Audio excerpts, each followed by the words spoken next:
Ladies and gentlemen, c'est avec un énorme plaisir, un plaisir intense et passionné, que je vous annonce l'inauguration du nouveau dossier dans l'espace éducatif, le dossier Pluton. Au moment où ce dossier est mis en ligne, nous sommes en juin 2021 et Pluton rétrograde depuis plusieurs semaines.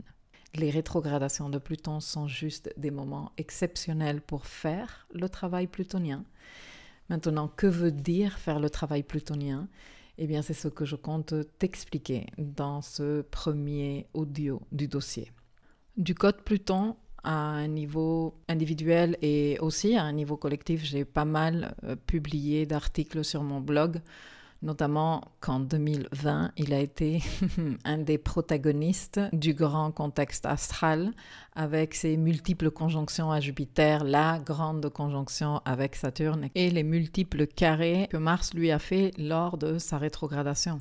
J'ai fait des articles, j'ai fait des vidéos, j'ai même fait des fiches de travail pour t'aider à décrypter ces multiples signatures astrologiques dans lesquelles Pluton a été impliqué au cours de l'année dernière. Et j'ai aussi abordé le code Pluton dans ses signatures à Vénus, que personnellement je trouve fascinante.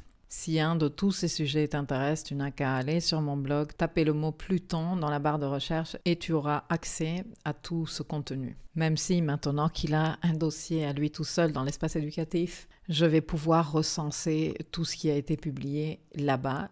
Comme ça, ce sera bien rangé comme j'aime. Mais revenons à notre sujet principal, qui est le travail plutonien. Pour t'expliquer ce qu'est le travail plutonien, il me faut un tout petit peu t'expliquer ce qu'est Pluton, le code Pluton. Pluton est un code complexe, mystérieux et énigmatique. Pluton représente un point très fort de passé, un point de conditionnement émotionnel. D'ailleurs, Pluton est considéré la planète du karma émotionnel. Pluton natal est en rapport avec notre ombre et nos processus de transformation psychologique et émotionnelle dans le but d'évoluer. Mais qu'est-ce l'ombre ? Je vais t'expliquer très rapidement, même si au moment où tu écoutes cet audio, il y a déjà 4 leçons de plus de 30 minutes disponibles dans le dossier où j'aborde le sujet de l'ombre plutonienne. L'ombre représente ces parties de nous que nous ne connaissons pas, que nous refusons d'ailleurs d'explorer en profondeur. C'est des parties obscures de nous que nous ne comprenons pas, que nous croyons être horribles en nous, que nous rejetons, que nous nions le plus en nous-mêmes. Et dans l'ombre peuvent se trouver nos comportements agressifs, violents, intenses, possessifs, manipulateurs, jaloux, envieux. Tous ces aspects qui nous rendent très vulnérables, que nous ne souhaitons pas que d'autres personnes voient, que nous-mêmes avons beaucoup de mal à voir, surtout quand il n'y a pas eu de travail de conscience, parce que bien sûr, quand je te parle du code de Pluton juste comme ça, dans l'absolu, je ne suis pas en train de parler du côté lumineux ou évolué de Pluton. Je suis en train de parler de l'expression maladroite des accès, celle qui sort naturellement, entre guillemets, ou spontanément des personnes lorsqu'il n'y a pas eu de travail de conscience. Et Pluton demande un travail de conscience assez conséquent. Et cette ombre plutonienne dans laquelle je te parle nous fait culpabiliser, nous fait très souvent de la honte. Et comme je te dis, nous voulons la cacher des autres. Et d'ailleurs, nous voulons aussi la cacher de nous-mêmes. Beaucoup du contenu plutonien, nous avons tendance à balayer sous les meubles parce que tant que je ne le vois pas, eh bien, ça n'existe pas. Ou du moins, c'est ce que je me dis jusqu'à ce qu'il se passe un truc qui me remet le dossier Pluton tout en haut de ma pile de dossiers, tu vois. Pluton, dans le thème de naissance, nous montre dans quel domaine de la vie cette ombre est vécue avec plus de force en fonction de la maison natale dans laquelle il se trouve, et cela peut toucher différents domaines, le travail, l'argent, la famille, les relations. Mais il n'y a pas que ça, il n'y a pas que « Ah bon, là, dans ce secteur de ta vie, tu vas avoir du contenu d'ombre à gérer ». C'est en plus un fort, intense, profond appel, un appel plutonien à faire le travail. Comment ça, le travail ? Le travail plutonien. Là où se trouve Pluton dans notre thème, nous savons que nous aurons un fort travail de transformation, d'évolution par la transformation, de purification, de nettoyage karmique à un niveau psychique et à un niveau émotionnel. Tout ce que je viens de te dire fait peur, mais c'est normal parce que Pluton, il est en rapport avec la peur, parce que Pluton a l'air vraiment, vraiment très obscur et très sombre. Et c'est vrai, dans l'ombre, il y a beaucoup d'obscurité. C'est le principe même de l'ombre. C'est dans le noir, on ne voit rien. Mais pour aussi paradoxal que ça puisse s'entendre, là où se trouve Pluton, il y a le potentiel le plus grand de révéler de la lumière. Et je sais que ça s'entend comme une contradiction. Comment est-ce possible que là où il y a autant de noirceur, il puisse y avoir la possibilité de révéler autant de lumière ? Mais c'est ainsi et c'est en rapport, indépendamment que je pourrais t'expliquer ceci depuis la perspective kabbalistique, mais je ne vais pas aborder ces sujets ici parce que sinon je me connais.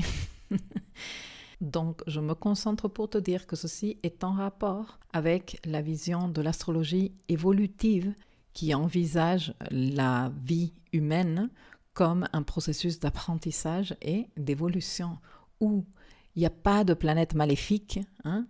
Pluton n'est pas maléfique, Saturne n'est pas maléfique, Mars n'est plus maléfique, et selon laquelle l'être humain n'est pas dans une position passive à la merci de je ne sais quelle force qui viennent décider de son destin, mais prend un rôle actif et participatif dans sa vie. Et dans cette participation, dans cette co-création de sa vie qu'il fait, il a bien sûr des défis à surmonter, des conquêtes à entreprendre, des difficultés à dépasser, des victoires à célébrer, etc., etc. Et dans ce processus de co-création, au cours duquel l'être humain est architecte de sa vie, il fait des apprentissages, il évolue, il apprend à se voir autrement, il se perfectionne et il peaufine son œuvre, qui est littéralement sa vie. Parmi les défis importants, nous retrouvons les points du passé, comme la Lune, comme le nœud sud et comme Pluton.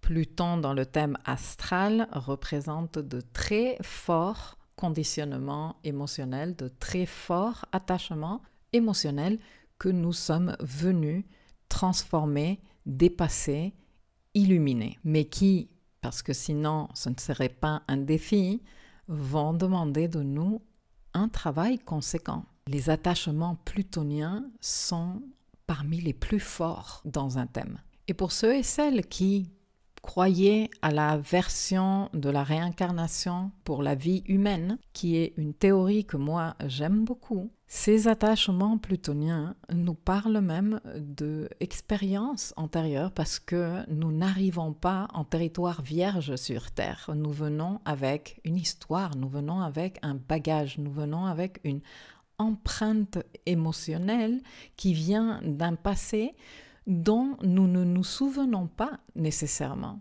Dans ces expériences de vie, nous avons fait des choses, nous avons décidé des situations, nous avons participé à des relations où, pour une multitude de raisons différentes, nous avons choisi des chemins qui nous ont éloignés de notre essence. Et toujours depuis la perspective évolutive dont je te parle depuis le début de cet audio, à chaque retour sur Terre, nous faisons des choix de conscience pour justement trouver les voies de retour à nous-mêmes. Les points de passé, comme la Lune, comme Pluton, comme le nœud sud, viennent nous demander de nous occuper de ces dossiers difficiles qui contiennent beaucoup d'informations émotionnelles, des émotions qui ont pu être par moments très difficiles, très douloureuses, même peut-être affreuses ou atroces. Et dans l'intensité de l'émotion, nous nous sommes vus quelque part dans l'obligation de créer des stratégies de protection. Pluton est en rapport avec ces stratégies de protection. Des stratégies que nous avons mises en place donc pour nous protéger, mais qui nous ont fait croire que pour survivre, nous en avions besoin et que si nous arrêtons de les utiliser, eh bien peut-être que notre vie va être en danger. Les expériences au cours des premières années de vie résonnent avec ce bagage émotionnel karmique que nous ramenons à notre vie. Les expériences traumatiques que nous avons à vivre nous permettent de mettre le dossier à traiter sur la table. Mais comme nous sommes dans l'inconscience, nous retombons dans nos schémas. Nous réutilisons nos mêmes stratégies. Nous sommes un peu attrapés dans le mécanisme de la répétition. Et même si la répétition peut être très bénéfique lorsqu'entreprise en pleine conscience, la vérité est que quand on tombe dans des mécanismes répétitifs sans en avoir la moindre conscience, on est loin de faire du nettoyage karmique et on est loin d'être dans la transformation évolutive. On est plutôt dans la consolidation de nos conditionnements et de nos attachements émotionnels. Mais au fur et à mesure que l'on grandit, et malgré cet ego dont je te parle, ces stratégies de protection peuvent s'exprimer de plusieurs différentes manières, comme un contrôle excessif, une codépendance affective, un attachement à certaines situations, personnes ou même objets. La vérité est que dans l'être humain, il n'y a pas que ombre, il y a aussi de la lumière et il y a surtout l'élan de révéler de la lumière dans sa vie. C'est d'ailleurs peut-être la raison pour laquelle en ce moment tu es en train d'écouter cet audio. Parce que tu te renseignes, parce que tu cherches à comprendre, parce que tu t'instruis. Et ça, c'est révéler de la lumière. Alors dans cet élan lumineux que nous, humains, avons dans notre parcours sur Terre, malgré tous nos attachements, malgré tous nos conditionnements, malgré nos puissants points de passé, nous cherchons à nous dépasser, à évoluer, à nous transformer. Dans ce processus, nous prenons conscience des difficultés, des attachements, des conditionnements. Et dans ce travail de conscience évolutif, nous apprenons tôt ou tard que si nous continuons à faire les choses comme nous les avons fait pendant plusieurs décennies dans notre vie, nous n'allons pas aller bien loin dans notre évolution, quelle que soit la définition de ce concept pour chacun et chacune de nous. Parce que quand je parle d'évolution, je ne parle pas nécessairement d'une évolution spirituelle. Cela peut se passer dans des secteurs de vie hyper terre-à-terre, comme la relation de couple, comme le travail. Il arrive toujours un moment dans notre vie où nous nous disons « Bon, c'est quoi le deal de moi et ces boulots de merde où on ne me valorise pas ? Comment ça se fait que ça fait 3 personnes différentes avec lesquelles je sors et finalement c'est toujours un peu la même chose ? Qu'est-ce que je suis en train de faire ? Qu'est-ce qu'il va me falloir commencer à faire différemment ? » J'ai envie de te dire qu'à ces moments-là, on est déjà en train de révéler beaucoup de lumière, même si on ne voit pas nécessairement les résultats à ce moment-là. Mais ces moments où on accepte qu'il faut qu'on sorte d'une répétition, qu'il y a une ancienne version du moi qui doit mourir pour qu'une nouvelle version du moi puisse émerger et que ça va impliquer lâcher prise de certaines attitudes, de certaines mentalités, de certains comportements. Ces moments sont d'une luminosité éblouissante. Et justement, Pluton dans le thème de naissance représente ce point de transition évolutive que nous avons. C'est là que se situe le conflit entre continuer à transiter la voie de l'éloignement ou de l'égarement, de la distanciation de qui nous sommes en vrai, de notre essence, ou prendre la voie de la reconnexion à nous-mêmes, à notre divinité intérieure, à la source spirituelle qui nous habite. Mais comme je te disais tout à l'heure, les défis plutoniens sont d'envergure et la voie de reconnexion à la force de vie plutonienne implique un travail de transformation et de libération, d'affranchissement de très forts conditionnements émotionnels qui ont servi comme défense pour nous protéger contre la solitude, contre la vulnérabilité, contre l'impuissance, contre le vide.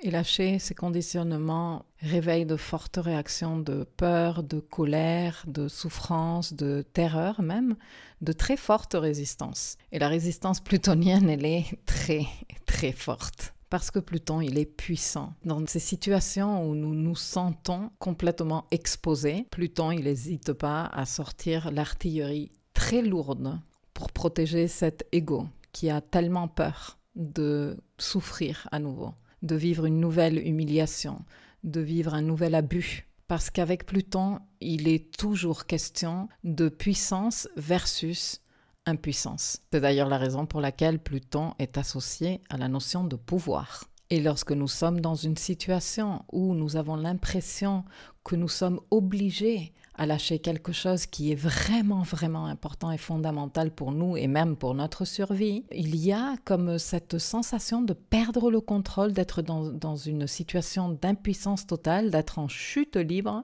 Et c'est là que s'activent les mécanismes plutoniens de survie, le contrôle total et bien d'autres aspects que l'on abordera dans les leçons du dossier, que tu peux d'ailleurs commencer à explorer dans les leçons qui sont déjà à ta disposition. Le dossier plutonien est sans le moindre doute une des facettes du travail de conscience de soi la plus difficile, mais aussi la plus enrichissante et une des plus libératrices aussi. Et ce n'est pas une libération de type uranien dont je parle, tu vois, une libération de type qui secoue, qui brise, qui déchire, qui claque.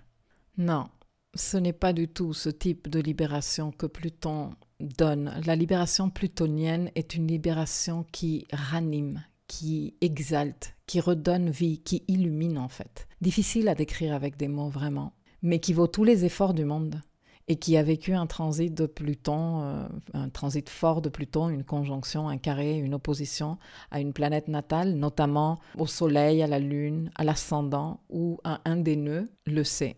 On ne peut pas avoir vécu un transit lourd de Pluton et ne pas s'en souvenir. Non. On en ressort complètement transformé. Et comme je disais plus tôt, ce n'est pas un changement radical de type uranien qui vient nous décoiffer et mettre notre vie à l'envers. Non, il s'agit d'une transformation lente, profonde et radicale, oui, mais lente, imperceptible dans la 3D, mais tellement intense niveau 5D et d'une force irrévocable.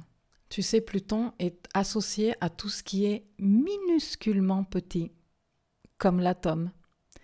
Et tu seras peut-être d'accord avec moi ou pas, mais personnellement, les transformations plutoniennes, je les ai vécues comme si elles m'avaient transformée même à un niveau cellulaire, comme si elles avaient atteint les plus minuscules, mais les très puissantes parties de moi, comme si elles avaient arrivé à toucher mon code ADN. Et je sais que ça a l'air hyper exagéré juste comme ça, surtout quand on me connaît, n'est-ce pas? Mais tu sais aussi, les théories d'épigénétique sont en rapport avec ce que je viens de te dire. L'épigénétique, qui est la discipline de la biologie, qui étudie la nature des mécanismes qui peuvent modifier de manière réversible, transmissible et adaptative l'expression des gènes. Bon, il y a de plus en plus d'évidence scientifique que nous ne sommes pas tant déterminés par notre biologie, ni notre héritage, par exemple, génétique, comme nous le sommes par notre comportement. D'où la force de ce travail de conscience de soi et de dépassement de soi, sur lequel je ne peux pas m'arrêter de communiquer et que je ne peux pas m'arrêter de t'encourager à faire. Dans ce contexte-là, que veut dire faire le travail plutonien? Le travail avec Pluton nous aide à transformer tous ceux que nous avons tendance à balayer sous le tapis, tu vois. Tu vois que je te disais tout à l'heure, oui, on balaye sous les meubles et tant qu'on ne le voit pas, ben, ce n'est pas là. Bon, tous les transits de Pluton, ces mouvements rétrogrades, directs, stationnaires, les signatures astrologiques dans lesquelles il participe, les aspects qu'il fait à nos planètes natales et à nos points importants de notre thème sont des moments précieux pour faire le travail plutonien. Se poser des questions comme: quels sont les secteurs de ma vie qui vont être, par exemple, touchés par ce transit de Pluton? S'ils sont touchés par un transit de Pluton, ils vont être appelés à une profonde transformation. Donc, dans quel état sont les affaires de cette maison pour moi? Quels avantages peut apporter cette transformation qui arrive dans ma vie? Comment est-ce que moi, je peux accompagner ce travail? Quel est mon rapport à mon pouvoir personnel, à mon self-empowerment? Qu'est-ce que j'entends par résilience émotionnelle et force psychique? Comment j'exprime ça dans ma vie, surtout au cours de ces processus de transformation? Les rétrogradations de Pluton sont, d'après moi, les moments les plus utiles pour, ayant identifié des schémas et des conditionnements plutoniens, parce que pendant le mouvement direct de Pluton, on a certainement eu des pistes si on est dans l'observation, si on est avec l'œil éduqué pour voir et les oreilles éduquées pour écouter et tout ça. Normalement, au cours du transit direct de Pluton, nous avons déjà eu des pistes de situations qui, par règle générale, nous font sentir très fortement menacés, parce que sinon, on n'est pas en train de parler de Pluton, on parle d'autre chose, qui réveille en nous une forte résistance et une compulsion pour contrôler de toutes les formes possibles. Dans le dossier, il y a une leçon appelée « Les différents visages du contrôle » pour que tu puisses identifier ton style ou tes différents styles de contrôle. Et donc, si nous avons pris note pendant le transit direct de Pluton de ces choses qui sont venues nous titiller plutoniennement et qu'on a eu tendance à mettre sous le tapis lors des rétrogradations de Pluton, c'est un très bon moment pour aller s'occuper de toutes ces petites choses, pour nous occuper en profondeur de nos dimensions émotionnelles et psychiques, pour peaufiner notre rapport au pouvoir, pour nous instruire, pour aller peut-être consulter avec un spécialiste ou une spécialiste qui va nous permettre de faire un travail beaucoup plus professionnel, beaucoup plus efficace. C'est aussi un excellent moment pour approfondir notre compréhension de ce qu'est le pouvoir personnel, se renseigner, s'acheter un livre et pour identifier tous ces conditionnements qui ne sont plus au service de notre vie et commencer à lâcher prise. Chaque année, au fil des jours, des semaines, des mois, la vie nous met face à des situations qui posent sur la table nos différents dossiers. Notre identité, qui nous sommes, comment nous nous présentons dans la vie, les affects, les émotions, l'estime de nous-mêmes, nos ambitions, nos valeurs, nos principes de vie, notre courage, notre détermination pour prendre l'initiative active, notre capacité pour agir avec persévérance et focus, pour nous cadrer, etc., etc., etc. Tous ces dossiers de vie en astrologie portent les noms des planètes. Le dossier Soleil, le dossier Lune, le dossier Vénus, le dossier Jupiter, le dossier Saturne. Le dossier Pluton est en rapport avec la gestion de notre pouvoir personnel, ce que j'appelle le self-empowerment. Et année après année, comme nous avançons dans la vie et dans nos autres dossiers, nous nous retrouvons face à des situations qui viennent nous poser certaines questions sur ce dossier plutonien. Que veut dire le pouvoir pour toi ? Quelle histoire, quel passif, quel bagage, quel karma as-tu avec les formes de pouvoir?